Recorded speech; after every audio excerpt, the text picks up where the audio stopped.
The holiday season has arrived. We'll celebrate with the Hollywood Turf Cup. Christmas comes a little early for Bobby Frankel. We'll reach for a Balto Star in the Red Smith Handicap. The Congaree does not get the holiday weekend off. Happy Thanksgiving and welcome to Long John Silver's Wire to Wire. Long John Silver's Wire to Wire, presented by Citgo.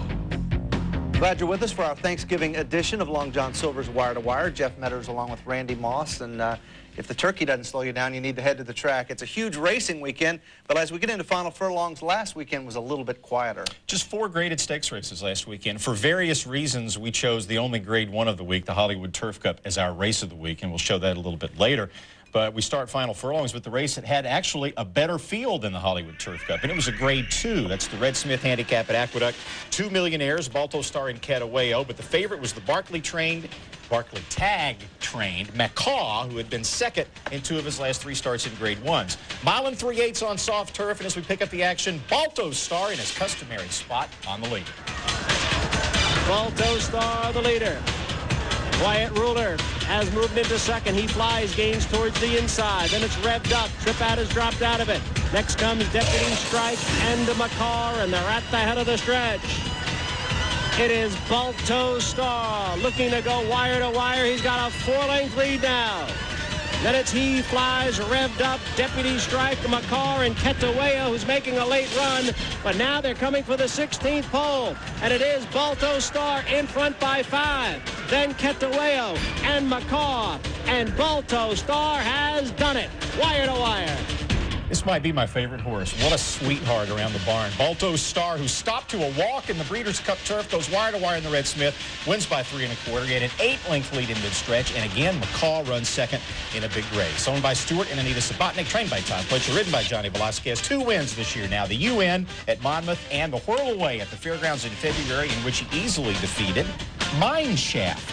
On Sunday, also at Aqueduct, 2-year-old fillies in the Valley Stream Stakes, a 6-furlong sprint. Forest Music was the even money favorite, but she again hit a sour note. Smoky Glacken has got a 4-length lead with 1/8 of a mile to the finish. On the outside, Stoic now moving into second. Forest Music is beaten here. 16th to the finish. Smoky Glacken in front, and she's going to win it. Smoky Glacken by 4.5 lengths. Popping that tail all the way down the stretch, taunting those behind her. Smoky Glacken wins it. She's not a daughter of Smoke Glacken. It's better than that. She's a half-sister to Smoke Glacken, who was such a talented sprinter back in the mid-90s. She now has won 3 of 4 starts, 2 wins in stakes, owned by Susan and John Moore, trained by Jimmy Jerkins. Jose Santos up. The 5-2 second choice. Her buyer speed figure only a 77. Forest Music finished 5th. Another front-runner who faltered in the Breeders' Cup got attention in a turf stakes over the weekend. The Cardinal Handicap at Churchill Downs. Bien Nicole was the favorite, coming off a 9th place finish in the filly and mare turf. Also in the race, though, was Risk Averse, 6th in the filly and mare turf. In a straight drive, it's Bien Nicole, and Pettinger goes to the stick now. Tackled by Risk Averse on her outside, then 2 back to Dinah DeWina. Quick tips on the far outside. Final 16th they come. Bien Nicole digs in gamely. Risk Averse on the outside surging. Risk Averse hitting the front. Risk Averse and Cornelia Velasquez getting up to win the Cardinal by 3/4. Bien Nicole was second. Risk Averse, a big, beautiful 4-year-old daughter of Dinah Former, has been running well all year in big races, but this was her first stakes victory this year. John Velasquez gave up the mount on her to ride Balto Star, so trainer Pat Kelly went to jockey Cornelio Velasquez, no relation. The good news, Risk Averse stays in training next year. She's made just under $1 million. The bad news, Bien Nicole came out of the Cardinal with a fracture in her left hind leg, underwent surgery Sunday. She's doing well so far, but Bien Nicole's racing career is probably over. Still to come, turkey dressing, the final 3 spots in the Champion of Champions. Heat Hayes getting ready to race again. We'll have our race of the week and maybe even a slice of pumpkin pie. We will be right back.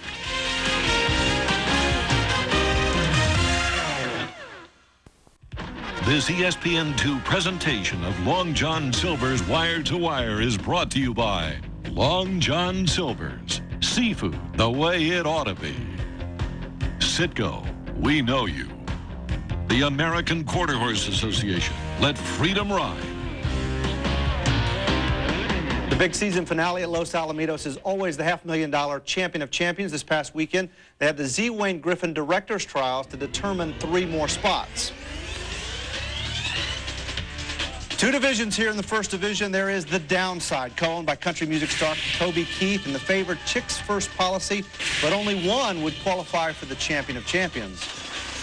And away they go.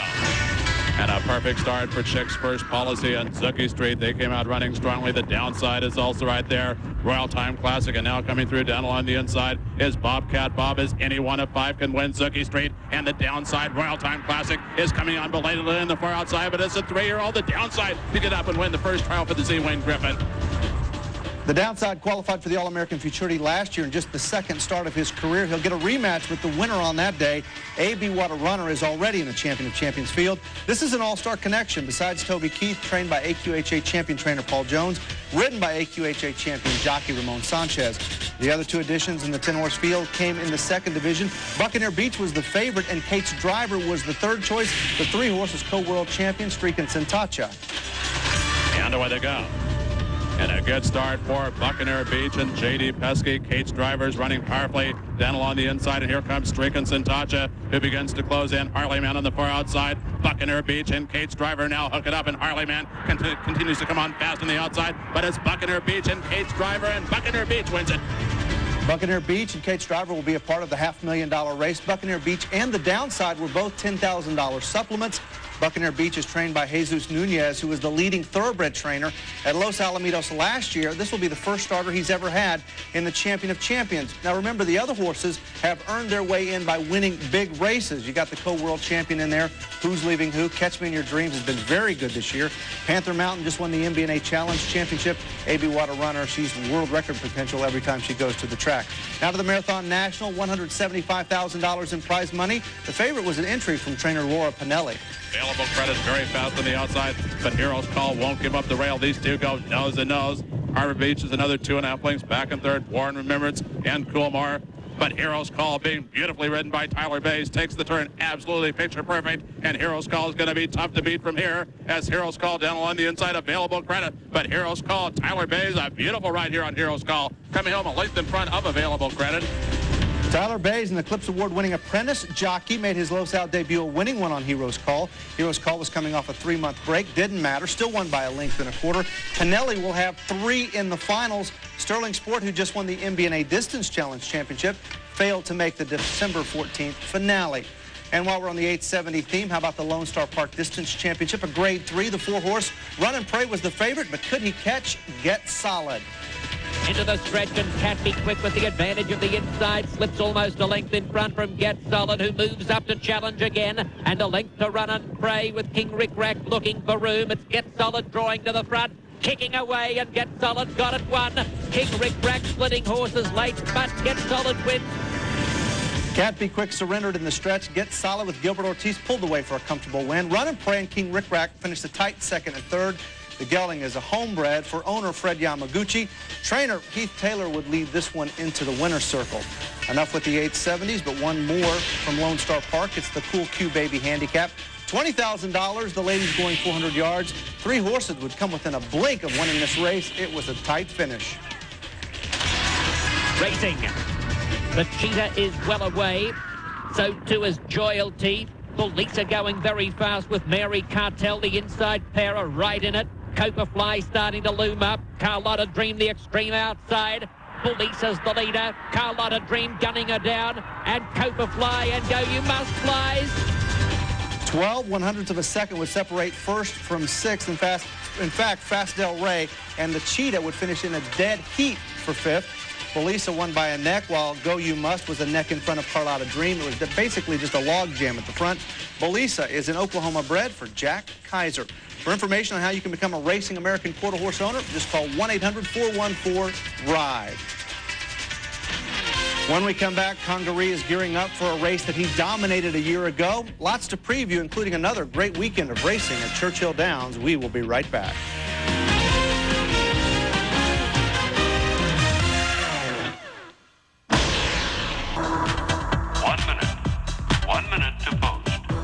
In the news, the 132nd season at the fairgrounds in New Orleans starts on Thursday. They've had some problems this year, lost a lawsuit. forced them into Chapter 11. Delta Downs providing some stiff competition. Despite all that, keeping with tradition, they will start on Thanksgiving. The greatest Zimbabwe bred of all times has been retired. The 5-year-old mare Ippy Tombe won 12 of her 14 starts, including this one in the Locust Grove, her only start in the U.S. She's plagued by soundness problems, though, and she is now scheduled to be sold in the 2004 Keeneland November sale. Business as usual for jockey Russell Bays for the 11th time in 12 years. He has notched 400 wins, at least 400 wins in the calendar year. Fourth on the all-time list, win number 400 came right here. That's on Hooked on Niners at Golden Gate Fields, an $80,000 optional claiming race, and he is quite a story. He now has 8,480 career wins. At anything close to the pace he's on right now, he will become racing's all-time winningest rider. He's only 354 wins behind Bill Shoemaker and only 1,050 behind Lafitte Pincaille, and Bays is just 45 years old. Could catch the shoe next year. Now to NTRA Great Stakes as we look ahead. Hey, Bobby Frankel's not that much of a slave driver. He's given a couple of his stars the Thanksgiving weekend off. We had expected to see Medaglia d'Oro in the Clark at Churchill Downs and Sightseek in the Fall City, but Frankel didn't like the weights for those two races, so those horses are staying in California, but Frankel will still be well represented this week. He will, starting with the Matriarch, where he will saddle Heat Hayes. Heat Hayes, as we'll see getting a bath here, has been a pretty consistent stretch runner all year, and when she ran in the Breeders' Cup Filly and Mare Turf, even though she finished kind of a disappointing fourth, she had the best finish of any American in this field. Those are Europeans, 1, 2, 3, including Islington there with the jockey in the white silks, who was the eventual winner of that race. So Heat Hayes will be the favorite in the 1-mile Matriarch, $500,000 on Sunday. Some of her competition will be Dressed to Thrill. Dressed to Thrill has had a couple of disappointing performances in her last two starts, but last year she bounced back from an 8th place finish in the Breeders' Cup Mile to win the Matriarch over Golden Apples. Dressed to Thrill is trained by Christophe Clement. And you're also going to have to put musical chimes there into the mix. Based on this race in the Yellow Ribbon, now this is Tate's Creek on the rail who wins it, but you'll see musical chimes come into the picture with a strong stretch run to finish second. Of course, she ran poorly in the Breeders' Cup with blinkers on. She was ranked, but this effort in the Yellow Ribbon makes her a Matriarch contender. Fall City Handicap, fillies and mares 3 and up, and cue up Take Charge Lady. This could be the last start of her career. She'll be reunited with jockey Tony D'Amico. She was 6th, beaten 13 lengths in the distaff the last 2 years, and this was the Fall City last year in which she finished 2nd to All-American Bird. Some of her competition could be Lead Story, who won our Race of the Week a couple of weeks ago. It was the November 8th Churchill Downs Distaff in a mile. That is Lead Story defeating Awesome Humor. Both Lead Story and Awesome Humor expected to be in the gate against Take Charge Lady in the Fall City. Now to the Kentucky Jockey Club. Watch out for the Cliff's Edge. Nice-looking 2-year-old, and look at him romping home, trained by Nick Zito. The Kentucky Jockey Club at a mile and a 16th will be Saturday, and that is closing day of the Churchill meet. And NBC gearing up for the Clark Handicap. On Friday, the Clark Handicap is a big race at a mile and an 1/8. Without Medaglia d'Oro, you'll see NBC in there. The second place horse there, that is 10 Pins. He's expected to be the favorite in the Clark, which will also have Evening Attire, Crappy Shaw, etc. Congaree coming back to defend in the Cigar Mile. This is a race that really changed his attitude last year. Yeah, this was sort of marked his turnaround. He was pretty disappointing. He had gone into a slump before last year's Cigar Mile, but look at the way he ran in there. Not scaring anybody off, though. Midas Eyes, 8th in the Breeders' Cup Sprint. Bobby Frankel's going to run him against Congaree. Voodoo, Bowman's Band.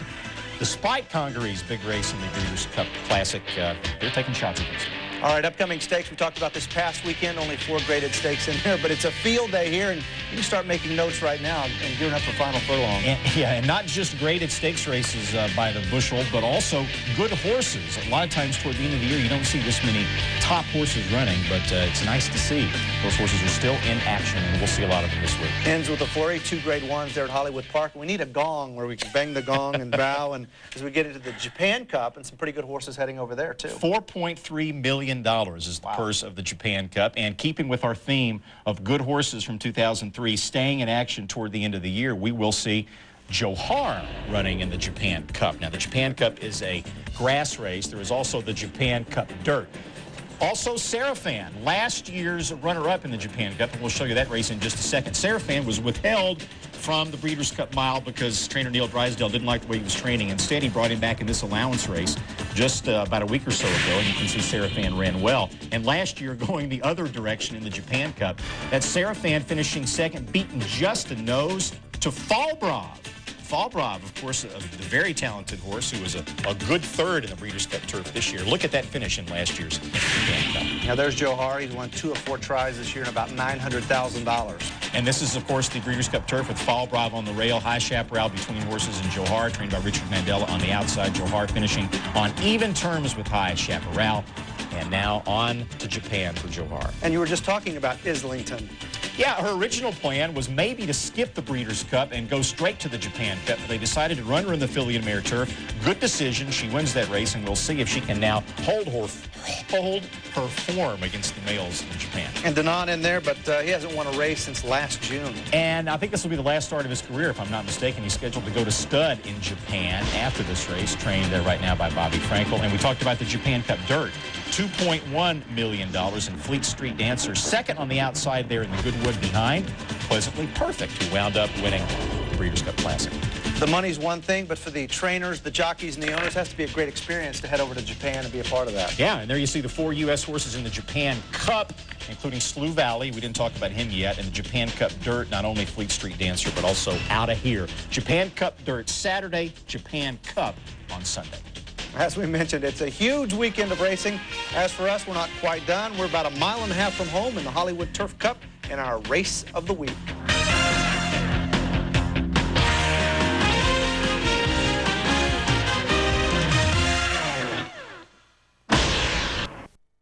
Of Long John Silver's Wire to Wire is brought to you by Long John Silver's. Seafood the way it ought to be.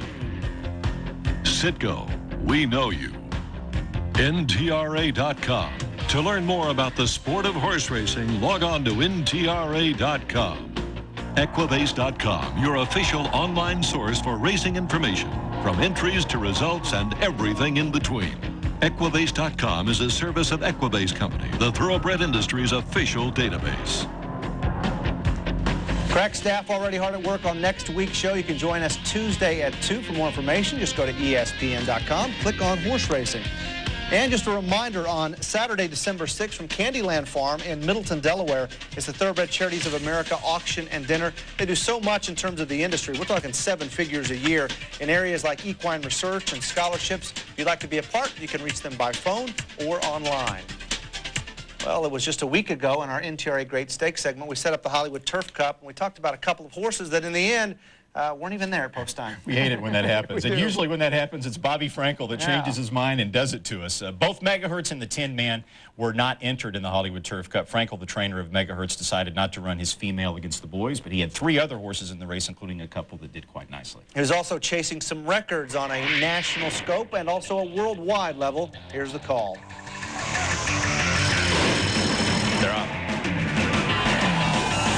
Hatif broke running and goes for the front. Bowman Mill ranges up 3 wide, and Epicenter takes back from between horses, so Hatif and Bowman Mill will be the early pace setters. Epicenter is joined by Staging Post through from the inside. Labyrinto comes away in 5th. Then it's Continuously, and the early trailer is Runaway Dancer. Bowman Mill struts his stuff to the top of the stretch the first time, and David Flores and Bowman Mill will set the pace now as Hatif concedes the lead and races second, and Bowman Mill is doing it very well past the stands the first time. He is a solid 2.5 lengths in front of Hatif, who tracks in second. Epicenter is third in the clear, 3.5 lengths from Bowman Mill. Staging Post is tucked in at the rail. Labyrinto is placed 5th by Mike Smith, 5 lengths off the lead. Then comes Continuously, and the trailer is the stretch running Runaway Dancer. Just over 1 lap to go in the 23rd running of the Hollywood Turf Cup. No excuse for Bowman Mill as he gallops along smartly in hand, and Bowman Mill is in charge at the clubhouse turn. He is 2.5 lengths in front of Hatif, who continues to track in second. Epicenter is third. He's 3 from the front. Staging Post has been joined by Labyrinto. They are together and 5 lengths from the uncontested front runner Bowman Mill to the backstretch. Continuously has 7 lengths to make up, and if Runaway Dancer wins the Turf Cup, he will make up 10 lengths in the final 5 furlongs as Bowman Mill cruises along up the backstretch. It is Bowman Mill and David Flores, now 4.5 furlongs from the wire, and they lead by a solid 2.5 lengths. Hatif and Epicenter continue to watch and wait. They track the front runner and now come a bit closer. Bowman Mill's lead is 1.5 lengths Epicenter going to be the first to go after him. Hatif rides the rail. Labyrinto draws within 3 of the lead. Staging Post needs a way through. Continuously is 6 from the front, and Runaway Dancer, and they round the far turn. Less than 3 furlongs to run. Bowman Mill is still striding smartly. Epicenter asks for a full-out drive outside of him. Staging Post draws within 3 of the lead. Hatif drops out of it continuously, and Labyrinto, and they run to the top of the stretch. Here's Epicenter alongside Bowman Mill. Bowman Mill reaches for the wire. Epicenter to the outside. Runaway Dancer is flying from the back of the pack. Look at Runaway Dancer, and continuously Epicenter, continuously Runaway Dancer, Epicenter, and continuously right together. What a finish. There was some bumping in the stretch. The stewards would drop Epicenter from 1st to 3rd for lugging in. Didn't matter for Bobby Frankel because he also trained continuously, who, by the way, of DQ, earns his first stakes win. This is a grade 1. Frankel set a couple of new records. We'll have more on that in a moment. Ridden by Alex Solis, continuously has now won 4 of 12. $267,000. The question is, should the stewards have intervened? The question du jour. It was that controversy along with the closeness of the finish and the Bobby Frankel factor here that led us to make this the race of the week, even though the field was a little bit short on accomplishment. And there's another look at the side view, the pan shot of Epicenter and Bowman Mill. Clearly, they make contact at about the 3/16 pole. But whose fault was it? Of course, Corey Nakatani, the rider of Epicenter, said it was Bowman Mill's fault. Those stewards must be blind, Nakatani said. His horse hit mine. He came out and bumped me. I just don't understand it. Of course, he might have been biased, as they say in Arkansas. He had a dog in this hunt, and that's Nakatani finishing first by a nose on Epicenter, continuously getting up for second. I'm going to give Nakatani the benefit of the doubt. He probably made those comments right after the race before he had a chance to see this. The stewards head-on. This is what led the stewards to disqualify Epicenter. You can see there very conclusively it was Epicenter who lugged in and bumped soundly with Bowman Mill, knocking Bowman Mill's rear out from underneath him. Did it affect the outcome of the race? Perhaps not. But the finish was so close, with Epicenter hitting the wire a nose in front of Continuously, who was just ahead in front of Bowman Mill, that you certainly can make the case that the contact might have affected the outcome of the finish. That wasn't just a love tap at the top of the lane as we take one more look at it in fast motion. In the NFL, you hear the old saying, incidental contact. That was not incidental contact. That was a very sound bump. Now, for the record, Bobby Frankel said that he disagreed with the disqualification, but I'm going to guess that that might have been because his primary client, Juddmonte Farm, owned Epicenter.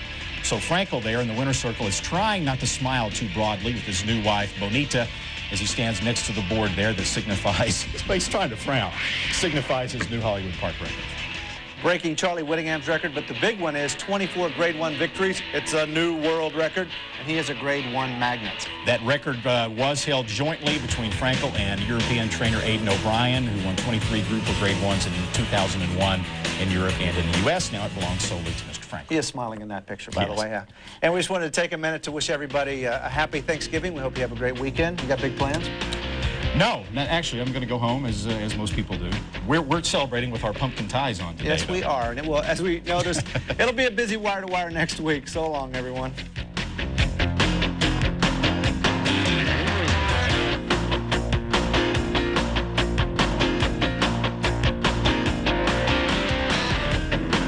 This has been a presentation of ESPN, the worldwide leader in sports. For more, log on to ESPN.com.